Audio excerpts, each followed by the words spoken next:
Quid pro quo ఈ పదం గంభీరంగా ఉందని వాడినట్టున్నారు కానీ అసలు ఈ మాటకు అర్థమేంటో రేవంత్ రెడ్డికి తెలుసా? కనీసం ఆ పదానికి స్పెల్లింగ్ అయినా వచ్చా?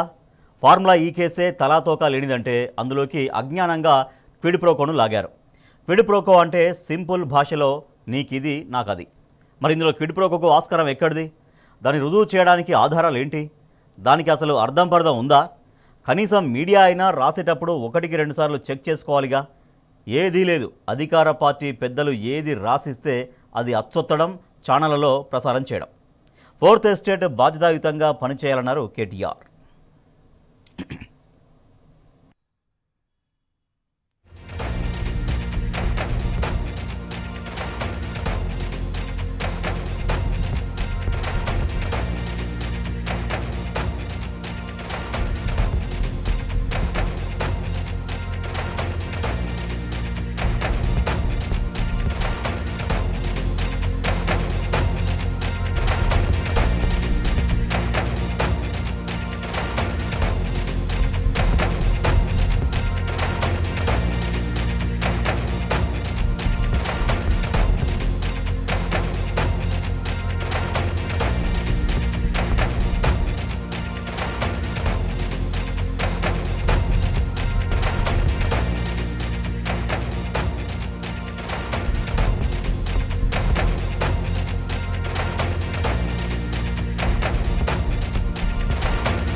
తాడు బొంగరం లేని ఓ లొట్టపీసు కేసును పట్టుకుని కాంగ్రెస్ తెగ గుండెలు బాదుకుంటోంది. కేటీఆర్ మీద బనాయించిన అక్రమ కేసును జాకీలు పెట్టి లేపడానికి హస్తం పార్టీ చేయాల్సిన కుట్రలన్నీ చేస్తోంది. ఫార్ములా ఈ కేసులో పైసా అవినీతి కూడా జరగలేదు అన్నది జగద్విదితం. అవినీతి జరిగిందని నిరూపించడానికి కాంగ్రెస్ దగ్గర ఏ ఆధారమూ లేదు. అందుకే ఈ గగ్గోలంతా. అందుకే క్విడ్ ప్రోకో అని, ఎలక్టోరల్ బాండ్స్ అని కొండంత రాగం తీస్తున్నారు. ఎలాగైనా సరే కేటీఆర్ను బదనాం చేయాలి అని కాంగ్రెస్ విచిత్ర విన్యాసాలు చేస్తోంది. నిజానికి ఈ కేసు మొదలుపెట్టిందేమో ఫార్ములా ఈ సంస్థకు ఏదో అనుచిత లబ్ధి చేకూరిందని. అందుకు ఎలాంటి ఎవిడెన్స్ లభించకపోవడంతో ఇప్పుడు కంప్లీట్గా యూటర్న్ తీసుకున్నారు. గ్రీన్కో కంపెనీ ఎలక్టోరల్ బాండ్స్ ఇచ్చిందంటూ విషయ ప్రచారం చేస్తున్నారు. ఫార్ములా ఈలో పైసా అవినీతి కూడా జరగలేదన్న కేటీఆర్ న్యాయపరంగా ఈ కేసును ఎదుర్కొంటామని మరోసారి స్పష్టం చేశారు. బాండ్స్ అందుకోని పార్టీ, రాజకీయ పార్టీ తెలంగాణలో ఏదైనా ఉందా? ఒక బీఆర్ఎస్కే ఇచ్చిండ్రా?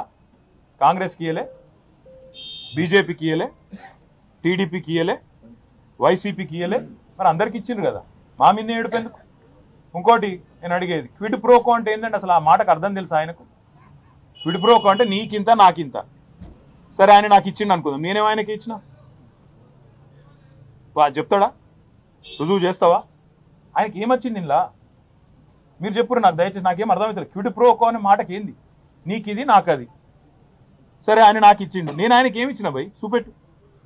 దానికి అర్థం ఉంది. ఇలా పేపర్లు తాటికాయ అక్షరాలతో రాసిన క్విడ్ ప్రోకో అని రాసేటప్పుడు ఒకటికి 2 సార్లు చూసుకోవాలి కదా, ఏం రాస్తున్నాం, అది ఇంగ్లీష్ మాటనా లాటిన్ మాటనా, అంటే దాని తాత్పర్యం ఏంది, దాని అర్థమైంది, 1-2 సార్లు చూసుకోవాలి దయచేసి. ఇప్పుడు మంత్రి చెప్పిండు, ముఖ్యమంత్రి లీక్ ఇచ్చిండు, లీక్ వీరుడు చెప్పంగానే మేము రాసేస్తాం. ఇట్లయితే ఇట్లా అడ్వర్టైజ్మెంట్ల కోసం ఇట్లనా? దయచేసి నేను కోరేది మీడియాను కూడా, మీరు 1-2 సార్లు ఫ్యాక్ట్ చెక్ చేయండి బాధ్యతగా. ఎందుకంటే యువర్ 4th ఎస్టేట్, డెమోక్రసీలో 4వ స్తంభం మీరు. ఒక స్తంభం అబద్ధాలు ఆడుతుంటే, దాగుడు ముత్తలు ఆడుతుంటే, సగం సగం ఇన్ఫర్మేషన్ ఇచ్చి అర్ధసత్యాలు ప్రచారం చేసే ప్రయత్నం చేస్తుంటే దాన్ని ఫ్యాక్ట్ చెక్ చేయకపోతే తప్పు కదా.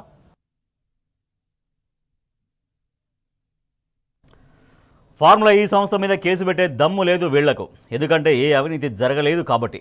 ఒకవేళ ఫార్ములా ఈ సంస్థని ఇందులోకి లాగితే వాళ్ళు అంతర్జాతీయ న్యాయస్థానాల్ని అప్రోచ్ అయి రేవంత్ ఇజ్జత్ మొత్తం పంచనామా చేస్తారు. అందుకే ఫార్ములా ఈ సంస్థను వదిలేసి గ్రీన్ కో అంటూ అటెన్షన్ డైవర్షన్ మొదలుపెట్టారు. ఫార్ములా ఈకి గ్రీన్ కో అనేది స్పాన్సర్ మాత్రమే. రేస్ నిర్వహణ, ఇతర సౌకర్యాల కల్పన కోసం తమ కంపెనీ సొంత డబ్బు 100 కోట్లకు పైగా ఖర్చు పెట్టారు. గ్రీన్ కో కంపెనీకి గత బీఆర్ఎస్ ప్రభుత్వం నయా పైసా చెల్లించలేదు. ఇక క్విడ్ ప్రోకోకు ఆస్కారం ఎక్కడుంది? ఇక ఎలక్టోరల్ బాండ్స్ అంటారా? గ్రీన్ కో కంపెనీ ఎలక్టోరల్ బాండ్స్ను బీజేపీ, కాంగ్రెస్, వైసీపీలకు కూడా ఇచ్చింది. మరి వారందరితో కూడా క్విడ్ ప్రోకో జరిగినట్టేనా? కాంగ్రెస్ పార్టీకి సుమారు 430 కంపెనీల నుంచి 1500 కోట్ల ఎలక్టోరల్ బాండ్స్ అందాయి. వాటన్నింటితో కాంగ్రెస్ పార్టీకి క్విడ్ ప్రోకో జరిగినట్టేనా?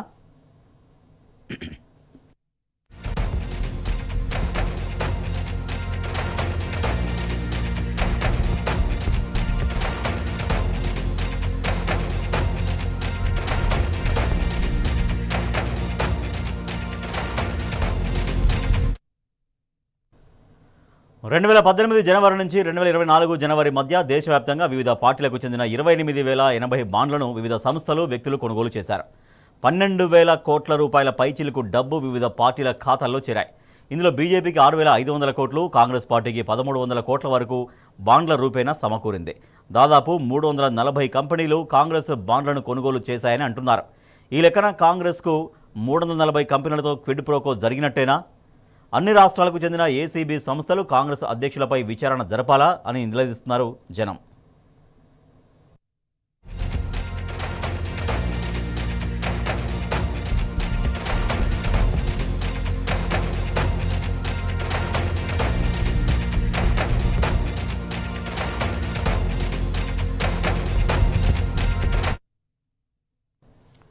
రేవంత్ రెడ్డి మానసిక పరిస్థితి మీద రాష్ట్ర ప్రజలకు పెద్ద డౌట్ ఉంది.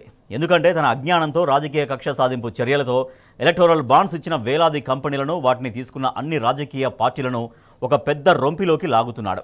ఎలక్టోరల్ బాండ్స్ ఇవ్వడమే అవినీతి అయితే దాన్ని క్విడ్ ప్రోకో అని పిలిస్తే ఆ లెక్కన అందరికన్నా ఎక్కువ ఎలక్టోరల్ బాండ్స్ తీసుకున్నది కాంగ్రెస్, బీజేపీలే. ఆ పార్టీల తరపున ప్రధాని మోడీపై, ప్రతిపక్ష నాయకుడు రాహుల్ గాంధీ మీద కేసులు పెట్టాలా? మరి చెప్పండి రేవంత్.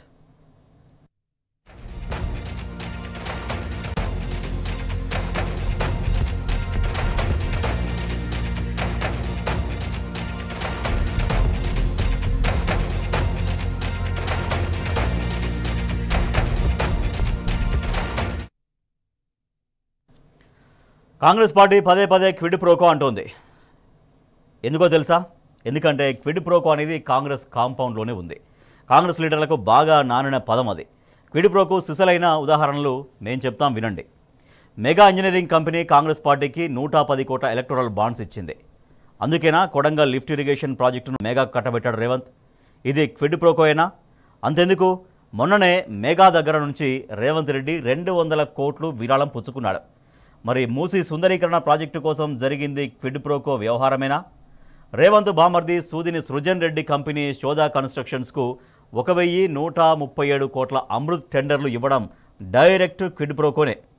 మంత్రి పొంగులేటి శ్రీనివాసరెడ్డికి చెందిన రాఘవ కన్స్ట్రక్షన్కు కొడంగల్ లిఫ్ట్ ఇరిగేషన్ ప్రాజెక్టు టెండర్లు కట్టబెట్టడం అసలు సిసలైన క్విడ్ ప్రోకో. ఆదాని నుండి 100 కోట్ల చెక్కును రేవంత్ తీసుకున్నది ఏ క్విడ్ ప్రోకో కోసం? Answer mister Revanth.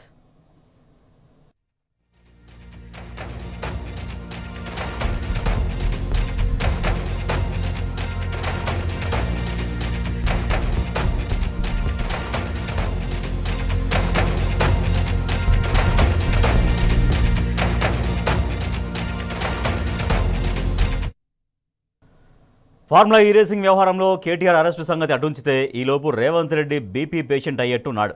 ఎందుకంటే సొంత పార్టీ నుంచే రేవంత్కు వ్యతిరేక కుంపటి ఎదురవుతోంది. కేటీఆర్ అరెస్టు కోసం అంతగా తహతహలాడాల్సిన అవసరం ఏమొచ్చిందని అమాత్యులు బహిరంగంగానే ప్రశ్నిస్తున్నారట. ఏదో అదృష్టం కొద్దీ అధికారంలోకి వచ్చాం, 4 రాళ్లు వెనుకేసుకుని వెళ్ళిపోక ఈ కేసులు అరెస్టుల గోల మనకెందుకని మంత్రులు మాట్లాడుకుంటున్నట్లు సోషల్ మీడియాలో జోకులు పేలుతున్నాయి. అసలు అరెస్టు ఔచిత్యం ఏంటి అనే ప్రశ్న పలువురు మంత్రుల నుంచి రేవంత్కు ఎదురవుతోంది. ఇదంతా రాష్ట్ర చరిత్రలో ఒక ప్రహసనంగా మిగిలిపోవడమే కాకుండా దానివల్ల పార్టీకి వీసమెత్తు ప్రయోజనం ఉండదు అని మంత్రులు తమ మనసులో మాట ఓపెన్గా చెబుతున్నారట. ఇక మీడియా కూడా గోరంతలు కొండంతలు చేసి చూపడాన్ని కూడా మంత్రులు తప్పుపడుతున్నట్టు తెలిసిందే. ఇలా కక్ష రాజకీయాల పేరిట కాలయాపన చేసుకుంటూ పోతే జనం చీకొట్టడం ఖాయమని సీనియర్ మంత్రులు పెదవి విరుస్తున్నట్టు వినికిడి.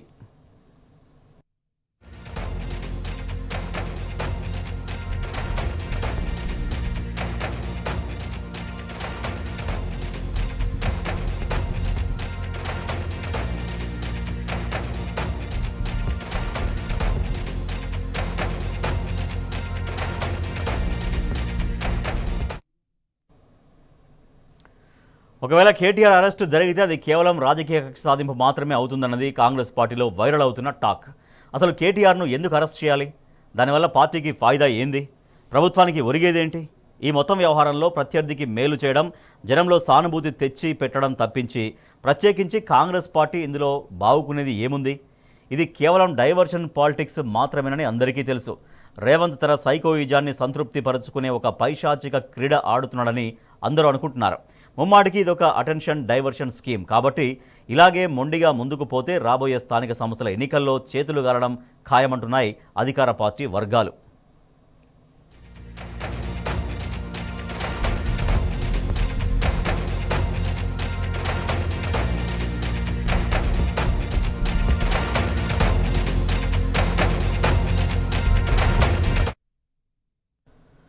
తెలంగాణ ప్రతిష్టను పెంచడానికి కేటీఆర్ కృషి చేస్తే అన్యాయంగా కేసులు పెడుతున్నారని మాజీ మంత్రి హరీష్ రావు ఫైర్ అయ్యారు.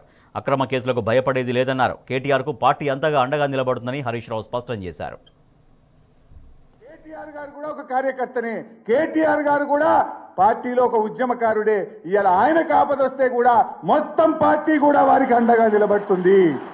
ఏ రకంగా అయితే ఒక నాయకుడి కోసం ఒక కార్యకర్తకు ఇబ్బంది వస్తే నిలబడ్డామో, ఇవాళ కేటీఆర్ గారి మీద పెట్టిన కేసు ఆయన మీద పెట్టిన కేసు కాదు, ప్రశ్నించే గొంతు మీద పెట్టిన కేసు, ఉద్యమకారుడు మీద పెట్టిన కేసు.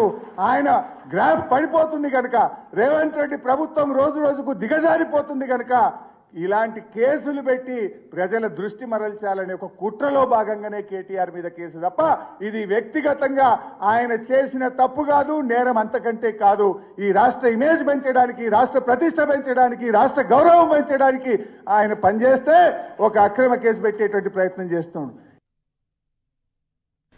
ఇప్పటికే రాష్ట్రంలో పాలనా జాడలు లేవు, పథకాలన్నీ పడికేశాయి, సంక్షేమం సట్టుబండలైంది. అభివృద్ధి లేక సంక్షేమం సాగక తెలంగాణ ప్రజలు పుట్టెడు కష్టాల్లో ఉన్నారు. వచ్చి రావడమే జనంతో కన్నీళ్లు పెట్టించి శాపనార్థాలని అందుకున్న మహా ముఖ్యమంత్రి రేవంత్ మహాశయుడు. డే 1 నుంచి మనోడిది రివెంజ్ రాజకీయమే. పేర్లు మార్చేస్తా, ఆనవాళ్లు చెరిపేస్తా అంటూ కుప్పిగంతులు వేస్తున్నాడు. ఇవన్నీ చూసి జనం ఇప్పటికే మంట మీదున్నారు. ఈ సమయంలో ప్రతిపక్ష నేతల్ని అరెస్ట్ చేస్తే ప్రజల్లో పార్టీ పట్ల వ్యతిరేకత తారాస్థాయికి చేరుతుందని కాంగ్రెస్ కార్యకర్తలు నెత్తి నోరు కొట్టుకుంటున్నారు. ప్రజలకిచ్చిన 6 గ్యారంటీలు, 420 హామీలు అమలు చేయకుండా ఇలా పగా ప్రతీకారాలతో వ్యక్తులు లక్ష్యంగా అధికార దుర్వినియోగం చేయొద్దని సూచిస్తున్నారు. కాబట్టి ఇప్పటికైనా రేవంత్ రెడ్డి మారితే మనిషి అవుతాడు, లేదంటే జనాన్ని పీడించే రాక్షసుడిగానే మిగిలిపోతాడు. ఇది జనం మాట.